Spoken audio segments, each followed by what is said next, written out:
Hello दोस्तों, नमस्कार। एक न्यू ब्लॉग में आप लोगों को स्वागत है। तो दोस्तों, जैसा कि हम बता दें कि हमारे प्रयागराज में जनसभा रैली में अखिलेश यादव और राहुल गांधी की कुछ खास बातें लेकर के ये देख सकते हैं। राहुल गांधी और अखिलेश यादव के कुछ डिसीजन लेते हुए कुछ मिनटों का बातचीत लगातार बना रहा।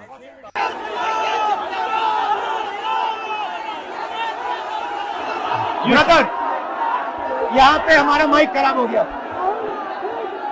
और पब्लिक मीटिंग करना मुश्किल है। जी बिल्कुल ठीक बात है। तो मैंने सोचा कि हम थोड़ा यूपी के बारे में बातचीत कर लें और आप अपना पर्सपेक्टिव हमें बताइए, हम आपको अपना पर्सपेक्टिव बताते हैं, थोड़ी डिस्कशन करते हैं। और ठीक बात है। मैं समझता हूँ कि जब माइक खराब हो गया हम दोनों बात करेंगे, वो रिकॉर्ड होकर के जाएगी तो लोग बेहतर और अच्छा समझेंगे और अच्छा रिजल्ट आएगा। और क्योंकि सोशल मीडिया से वेल कनेक्टेड है तो सब लोगों को जानकारी मिल जाएगी कि हम और आप क्या बोल रहे हैं। यूपी जो 80 सीटें दे रहा है, इसमें 79 सीटें समाजवादी पार्टी, कांग्रेस, इंडिया गठबंधन जीत रहा है।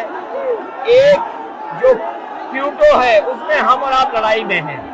और इस बार क्यूटो नाम कैसे जापान वाला ही है? ये क्यूटो क्योंकि जो प्रधान सांसद हैं उन्हें सपना दिखाया था काशी के लोगों को कि दुनिया की सबसे बेहतर सिटी बनेगी क्यूटो।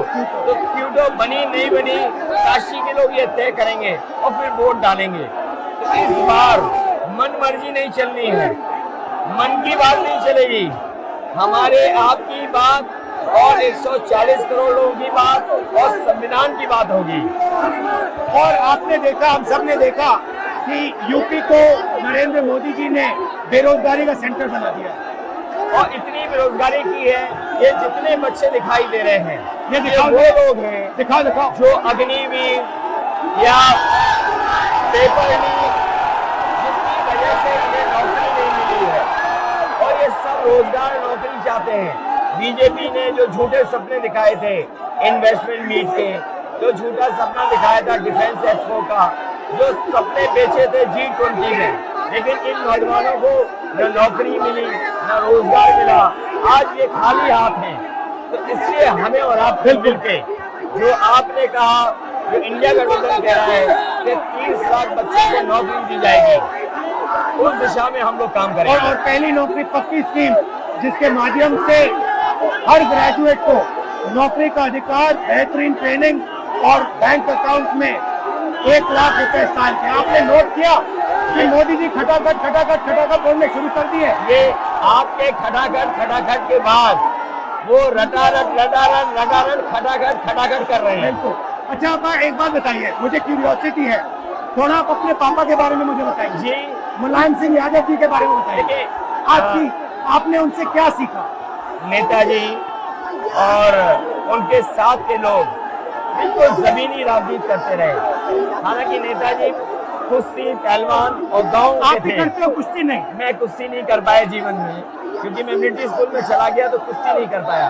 लेकिन नेताजी इसीलिए धरती पुत्र बोले गए कि वो जमीन की बात को समझते थे। धरती पर जो लोग हैं उनकी क्या भावना है उसको लेकर के वो आगे बढ़ाना चाहते थे। और आपका इस क्षेत्र से और इस शहर से आज का लगाव नहीं है, न जाने कितने सालों पुराना लगाव है।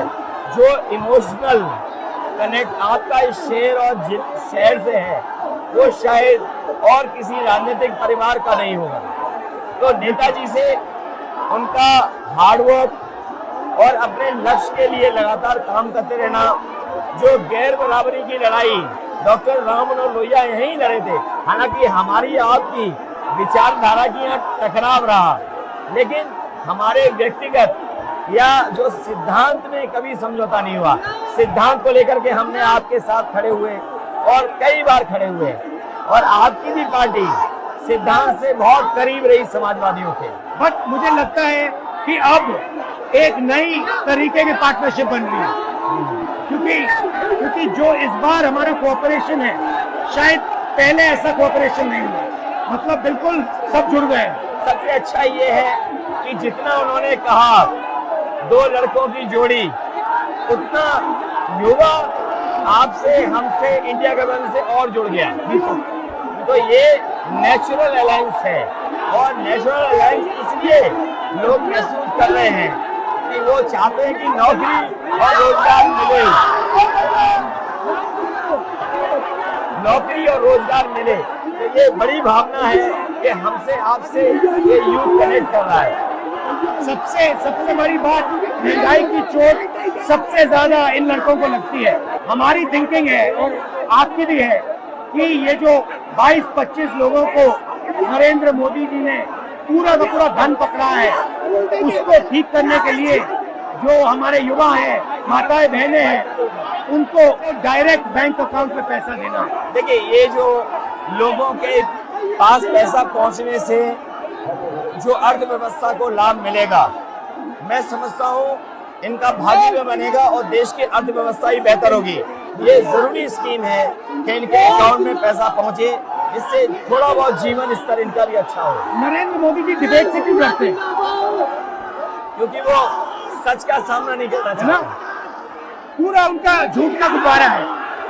वो बीजेपी और बीजेपी के लोग मन मर्जी से चलते हैं, अपनी मर्जी से चलते हैं, और उनको लगता है कि डिस्कशन की कोई जरूरत नहीं है क्योंकि वो सब कुछ जानते हैं। डेमोक्रेसी में जितना डिस्कशन होगा, जितने विचार एक दूसरे को हम सुनेंगे और एक दूसरे पे भरोसा करेंगे, उतना हमारा लोकतंत्र मजबूत होगा।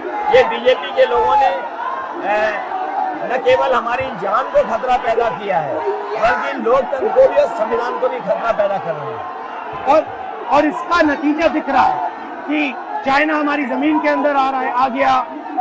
ये बेरोजगारी बढ़ती जा रही है, जो प्रोडक्शन होता है वो नहीं हो रहा है, और पूरा का पूरा एक्सटॉर्शन, ईडी, सीबीआई, ये लोग मतलब एक्सटॉर्ट कर रहे हैं। कई बार सुनने को मिल रहा है और सरकार स्वीकार नहीं कर रही है। लद्दाख के